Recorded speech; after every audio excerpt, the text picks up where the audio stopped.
Night to remember ang sweet and fire experience na hatid ng Kapuso Stars sa kauna-unahang Pag-gay Festival sa Pangasinan. May report si Jasmine Gabriel Galvan ng GMA Regional TV. Ika nga, memorable ang lahat ng first time. Patunay dyan ang sayang hatid ng First Pag-gay Festival 2026 na bahagi ng kapistahan ng bayan ng Malasiki, Pangasinan. Pagpupugay ito sa mga magsasaka at pagay na salitang Pangasinan na ang ibig sabihin ay palay, ang pangunahing produkto ng bayan. Nagkaroon ng street dancing competition. Dagdag saya pang hatid ng cast ng GMA's upcoming serye na Apoy sa Dugo at ilang Kapuso artists sa GMA Regional TV Kapuso Fiesta. Nang harana si Derek Monasterio, kasama si El Villanueva at Ashley Ortega.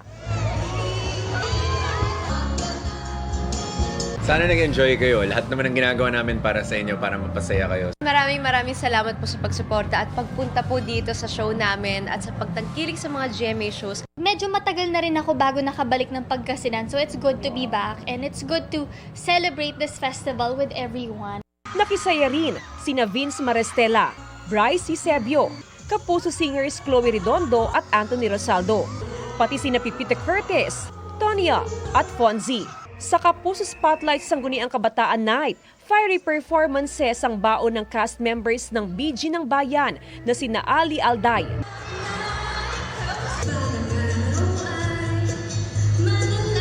at Erica Davis. Pinaghalong tawanan at amazing performances naman ang hatid ng hosts ng nagbabalik na The Bubay and Tekla Show na sina Bubay at Tekla. At para makumpleto ang Fiesta experience ng ating Kapuso artists, hindi nila pinalagpas sa tikman ang ilang kakanin na gawa sa bigas. Ano yan, Gemma? Ito naman puto. Oh, di ba? Puto bigas. Puto bigas. Happy Pag-gay Festival mga Kapuso! Mula sa GMA Regional TV at GMA Integrated News, Jasmine Gabriel Galvan, nakatutok 24 oras. Kinumpirma ni Senate President Pro Tempore Ping Lacson na papalitan na si Senadora Amy Marcos bilang chairperson ng Senate Committee on Foreign Relations. Ayon kay Lacson, papalit kay Marcos bilang chairman ng komite si Senador Erwin Tulfo, habang ibibigay naman kay Marcos ang chairmanship ng Committee on Constitutional Amendments and Revision of Codes na pinamumunuan ngayon ni Senador Kiko Pangilinan. Ayon kay Lacson, naabisuhan na si Marcos kaugnay rito at tatalakayin ito sa plenary session ng Senado sa susunod na linggo. Paliwanag ni Lacson, tulad ng Blue Ribbon Committee, mahalagang komitean niya ang Foreign Relations na karaniwang nakareserba para sa majority bloc. Si Marcos ay kasapi ng minority bloc. Mga Kapuso, nahulog ang isang sasakyan sa hinuhukay na proyekto ng Maynilad sa Noveleta, Cavite. Yan ay matapos maalis ang takip nitong steel plate. Inirereklamo yan at pinaaksyonan sa inyong Kapuso Action Man. Literal na nahulog sa butas ang sasakyan na ito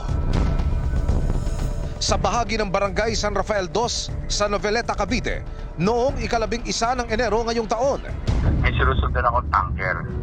Biglang may kumalampag doon sa likod. Akala ko naman yung gulong lang niya. Hindi ko alam na nakaladkad niya yung takip ng Maynilad, yung steel plate. Nahulog, sumayad yung gitna, yung mid part ng pickup. Hindi ko na maiusod kasi malalim. Ang unahang bahagi ng sasakyan, napuruhan sa butas ng ginagawang pipe laying project ng Maynilad sa lugar. Yung ilalim ang sumayad Tanggal yung brake hose, yung parang dust pedal ko sa ilalim, yun ang nasira, yung goma. Tapos namin yung mga joint sa gulong kasi nalaglag siya. Pinagawa ko na kagad. Hindi naman ako pwede magantay sa kanila. Niremedyohan umano ng Maynilad ang problema pero pinangangambakang maging takaw aksidente pa rin ito. Nilagyan lang nila ng hook. May nadulas na motor kasi madulas ang steel plate.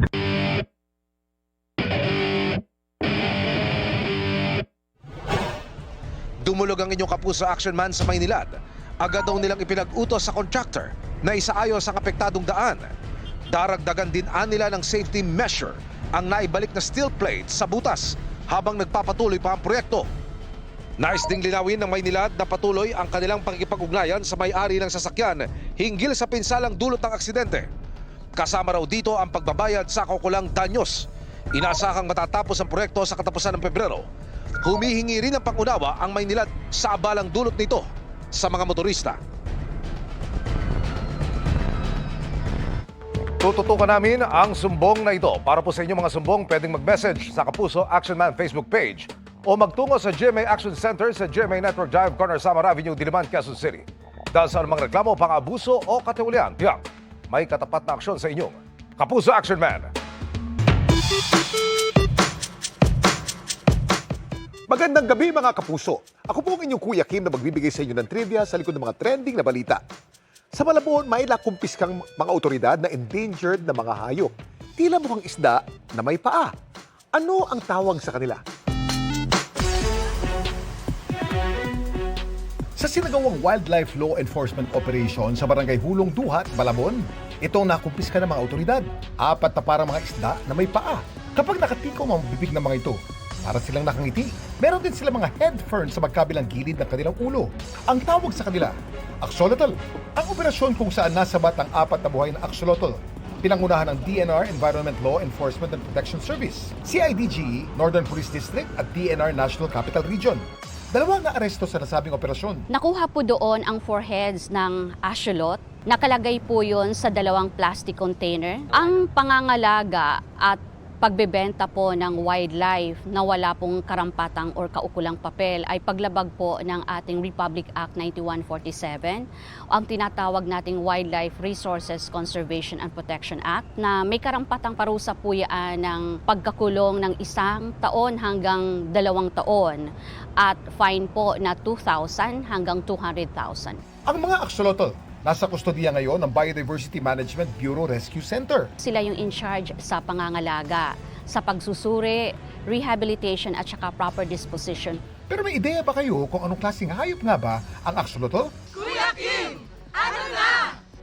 Ang axolotl, native sa Mexico, kung saan tinatawag din silang Mexican walking fish. Pero kahit na mukha man silang mga isda na may paa, ang mga axolotl hindi mga isda, sila yung mga amphibian o hayop na kayang mabuhay sa tubig at sa lupa. Yung makikita nating parang balahibo sa gilid ng mga ulo nila, ginagamit nilang mga hasang para makahinga sila sa ilalim ng tubig. Kamag-anak sila ng mga salamander. Sila rin ay mga carnivore at nocturnal hunters. Kabilang sa mga kinakain nila ang uod, insekto, mollusks at maliliit na isda. Yung primary feeding method nila is yung suction. Ang nakakalungkot lang, sila critically endangered ayon sa IUCN o International Union for Conservation of Nature. Sama-sama yan hindi lang sa pet trade Yung pollution, pati habitat destruction. Ang pangalan ng mga axolotl, hindi lang mahirap bigkasin, kakaiba rin ang tunog. Alam niyo ba kung anong ibig sabihin nito?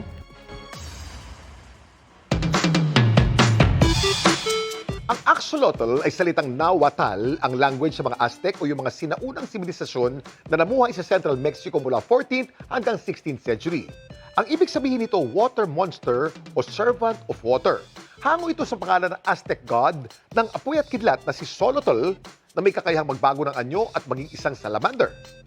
Samantala, para malaman ang trivia sa likod ng viral na balita, i-post o i-comment lang, #Kuya Kim, ano na? Laging tandaan, importante ang may alam. Ako po si Kuya Kim at sagot ko kayo, 24 oras.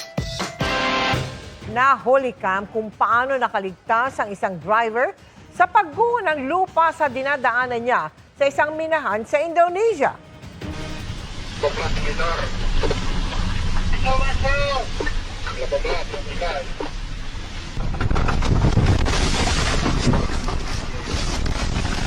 Dahil agad nakita, dali-dali siyang bumaba sa minamanehong truck at tumakbo palayo.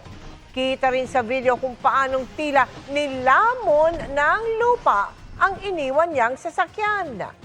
Ayon sa mga ulat, 2 na ang kumpirmadong nasawi dahil dito habang may isang hinahanap pa.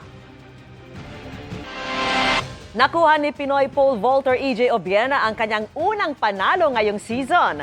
Naka-gold si Obiena sa Springer meeting sa Germany matapos niyang maklear ang taas na 5.77 meters. Nakatay niya sa panalo ang pambato ng the Netherlands.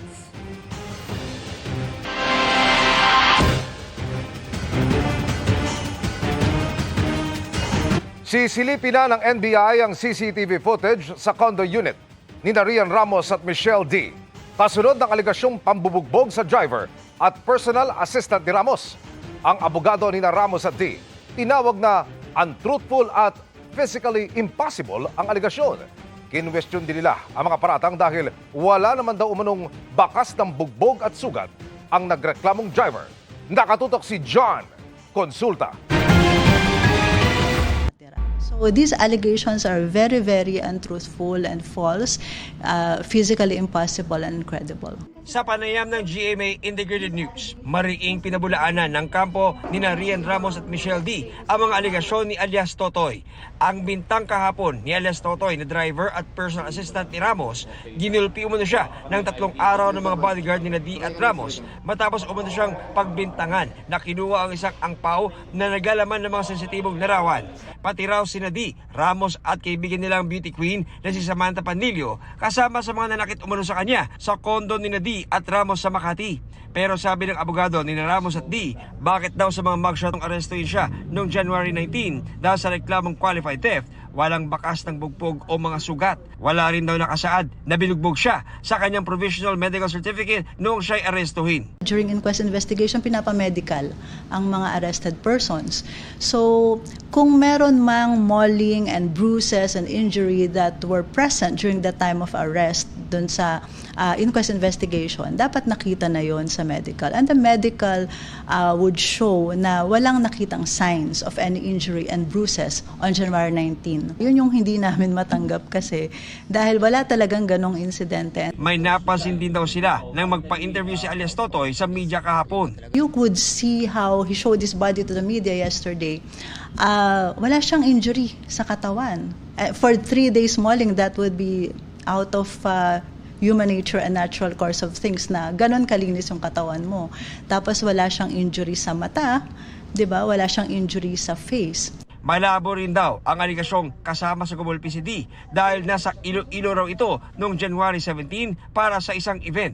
This is not true because as early as January 17, wala sa Metro Manila si Michelle. Nasa Iloilo siya. And records would show that. We have copies of her plane tickets as well as yung mga posts ng sa Iloilo because she was there for Miss Iloilo for the Dinagyang Festival.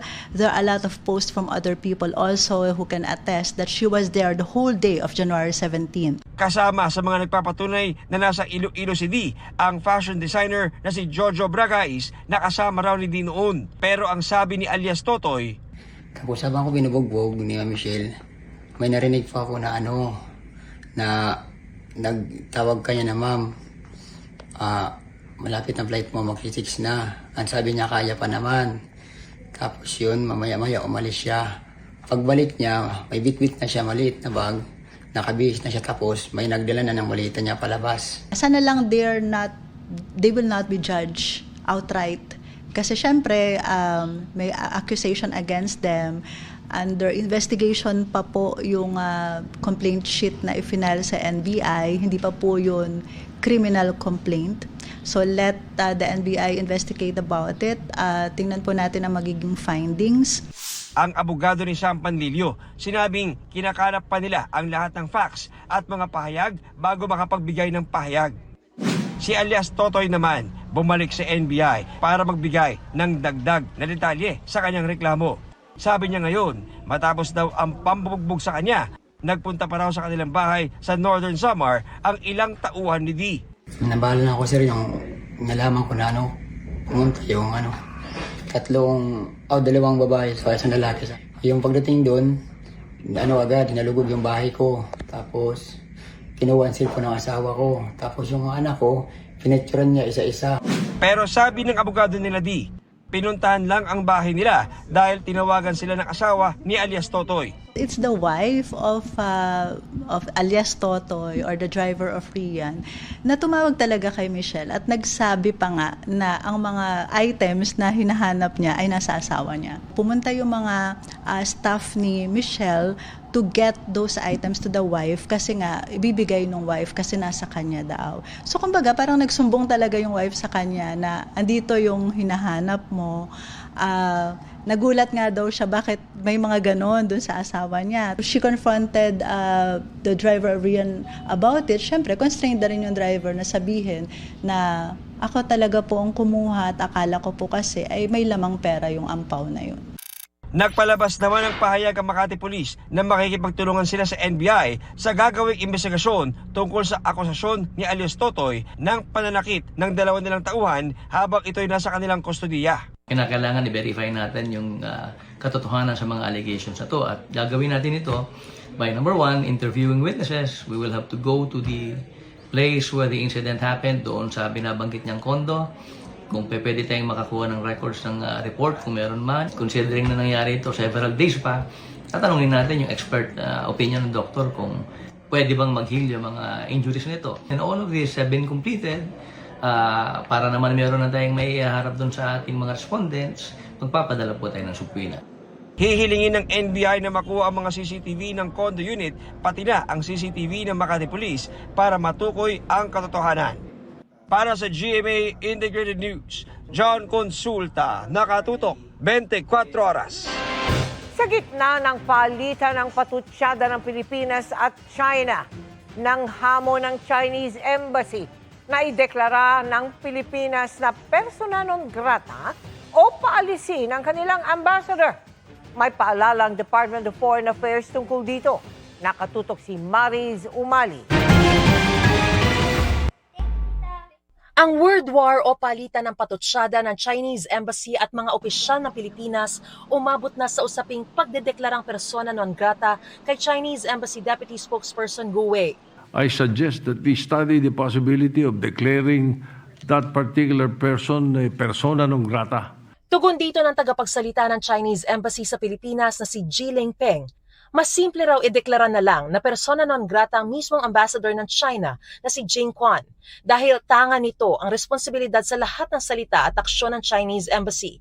Kung makakatanggap daw ito ng abiso mula kay Pangulong Marcos, agad daw lilisanin ni Ambassador Jing ang Pilipinas nang may pagmamalaki at dangal na nagawa niya ang kanyang tungkulin sa kanyang bansa. At kung may idedeklara raw ang Pilipinas na persona non grata, isama na rin daw siya at ang buong Media Affairs and Diplomacy team dahil wala raw silang iwanan. Gayunman kahit daw isara ang kanilang embahada, patuloy daw nilang lalabanan ng paninira sa China. Mabigat ang deklarasyong persona non grata, salitang Latin nang ibig sabihin ay unwelcome person o taong hindi katanggap-tanggap. Dito pinauuwi ng host country ang isang foreign diplomat sa kanyang bansa. Ayon mismo sa Department of Foreign Affairs, isa ito sa pinakamabigat na hakbang pandiplomatiko na maaaring ipataw ng gobyerno laban sa dayuhang diplomat. Babala ng DFA, mabigat ang implikasyon nito dahil maaaring gumanti o magsagawa ng countermeasures ang kabilang bansa, kaya hindi ito basta-basta ginagawa ng hindi iniisip mabuti ang epekto nito sa interes ng Pilipinas. Ginagawa lamang daw ito bilang last resort kapag nasira na ng lubos ang diplomatic relations ng dalawang bansa at wala ng ibang solusyon para maayos ito. Pero nananatili raw ang commitment ng DFA sa tama at epektibong diplomasya para sa national interest. Patuloy daw itong may komunikasyon sa Chinese government. Hiniling din ng DFA na bigyan sila ng sapat na espasyo para gampanan ang tungkulin nito at ayusin ang mga issue sa pamamagitan ng dialogo at konsultasyon. Sa halip na sa pamamagitan ng pampublikong diskurso, alinsunod sa vision at paggabay ng Pangulo bilang architect ng Philippine foreign policy. Sa ngayon, ang China ang nananatiling largest overall trading partner ng Pilipinas. Sabi naman ng Malacanang, aware po siya at nakikipag-usap din po siya kay Secretary Tess Lazaro at ang aking nabanggit na sinasabi nating polisiya, yun po ang sinasabi ng Pangulo. Pwede naman pong pagsamahin, pwede naman pong magkaroon ng firm action with diplomacy. Tingin ni Professor J. Batong Bakal, nag-iiba na ang tono ng China. Kasi nga parang nagiging super sensitive na sila. No? Again, yun nga, kahit yung mga individual fora and talks ng mga tao, babanatan na ng ganyan. No? So, para sa akin, yun ay indication na lumalaki yung kanilang insecurity. Kaya sila galit na galit sa Pilipinas, dahil ang Pilipinas ay obvious na mas maliit sa China in terms of its economy, population, no, and political influence, and yet, no, nangangahas siya na tumindig laban sa China, no? Si Philippine Coast Guard spokesperson for the West Philippine Sea, Commodore J. Tariela, ipinagtataka kung ano ang ikinagagalit ng Chinese diplomat. Actually, Sir Arnold, no, nakakatawa na lang. Eh. Kasi parang hindi ko malaman ano ba talaga kinahinakit ng budhi ng Chinese Embassy. Yung caricature o dahil sinasabi natin yung totoo na ginagawa nilang pambababoy, pagwawalang hiya ng karapatan ng Pilipino sa West Philippine Sea. Tingin ni Professor Batong Bakal, maaaring humupa ang tensyon kapag tumigil ang magkabilang panig sa palitan ng patutsyada. That's one way, no, na para ma-de-escalate. Sige, you've said your piece, stop muna. Cool down muna. In the end, I think DFA will have that responsibility to decide what's the step to take. After all, sila yung Foreign Affairs Department. Diplomacy is their their sphere talaga. Para sa GMA Integrated News, Mariz Umali, nakatutok, 24 oras. Bigong maabot ng Pilipinas ang target na paglago ng ekonomiya na itinakda ng gobyerno. Ayon sa Philippine Statistics Authority, lumago ng 4.4% ang kita sa mga produkto at serbisyo sa bansa o GDP noong 2025. Mas mababa po yan sa target na 5.5 hanggang 6.5%. Mas mababa rin sa forecast ng gobyerno ang naitalang GDP noong huling quarter ng 2025. Ayon kay Department of Economy, Planning and Development o DepDev Secretary Arsenio Balisacan, ilan sa nakikitang dahilan ang epekto ng mga nagdaang kalamidad at ng issue ng korupsyon sa flood control projects. Yan din ang nakikitang dahilan ng Philippine Chamber of Commerce and Industry na nakukulangan naman sa mga hakbang ng gobyerno kaugnay sa issue. Sabi naman ng palasyo, tanggap ng Pangulo ang naging resulta ng pangunahan niya ang pagpapanagot sa mga sangkot sa katiwalian. Patuloy nilang gumagawa ng hakbang at ang administrasyon para sa ekonomiya ng bansa. This Monday na mapapanood si Jillian Ward bilang ang girly pero astig na si Joey sa kapuso seryeng Never Say Die. Pero bago pa yan, curious ang kanyang fans kung may na-soft launch ba siyang boyfriend nang pumasa siya sa big guy trend. Ichichika yan ni Nelson Canlas.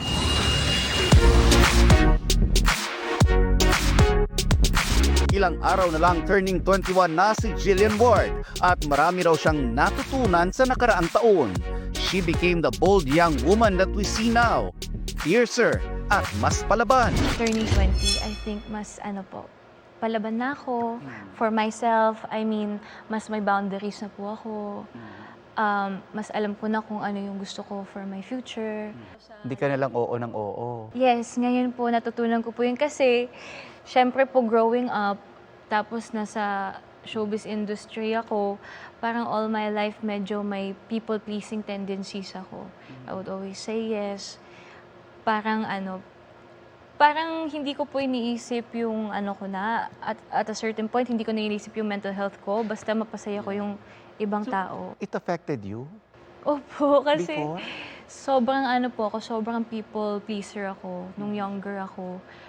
Pero sobrang sensitive ko din. So parang kahit pagalitan ako or kahit parang opinions nila about me, parang tinatanggap ko na lang parate, ganun. So this year natutunan ko po na, no, this is me, this is my truth. Natutunan daw niyang maging matatag at gamitin ito para ma-empower ang iba pang dumaraan sa katulad na sitwasyon. Actually po, parang test talaga yun ni God for me. And after that, dun ko po na-realize na Natapang ka talaga. yeah, Kaya parang mo talaga. paglalaban ko talaga po yung family ko and my truth. Mas may mga pinaglalaban na po ako sa life ngayon. And I want to use my voice for something bigger. Not just to entertain people, but to open up their eyes, inspire them, especially young women. Kasi ako po, di ba, parang ang daming fake rumors about me and other young girls din po sa industry natin. I think it's time to speak up na rin po eh. Yan daw ang similarities nila ng kanyang role bilang Joey sa upcoming Kapuso Primetime series na Never Say Die, girly with a touch of astig. Anong natutunan mong malaking bagay dito sa Never Say Die while portraying Joey? Na sobrang importante pong maging matapang, to be brave, and this show po kasi sobrang yung script, yung creatives po, sobrang naging courageous po sila. Kasi hindi po to simpleng storya. It's about our country, how some people with power could abuse the power that they have. And marami pa po talagang messages tong storya namin. Kaya masasabi ko po sobrang brave po ng GMA for creating a show like this. Kung matapang ka nga, Jill, pag-usapan natin ang ikinakikilig ng fans na mystery guy na si Big Guy. Siya na ba ang ka-Valentine's mo o may iba pa? Lilinawin lang natin, ito bang si Big Guy, boyfriend mo na ba to? No. Ay, hindi pa. Nanliligaw. Ala, sobrang hot seat po kayo. Sobrang hot seat kayo. Hindi nga, nanliligaw. I think so. Talaga nakabantay po kayo. Siyempre, pinapollow kita eh. Oh my. Baka kasi mahulaan niyo po kung sino pag sinabi ko. Oh, sige. Iba ba to kay Big Guy o yung mga... Actually, hindi lang naman isa nagpapadala ng flowers Well, sa'yo. yes. Well, syempre nagpadala po si Big Guy. At may iba pa? Maybe. May iba pa. Hindi, feeling ko din po kasi parang this year, medyo natatanggap naman na din po ng mga tao na nagdadalaga na ako. So medyo mas nasistress na po si Mama. Nelson Canlas updated sa Showbiz Happening.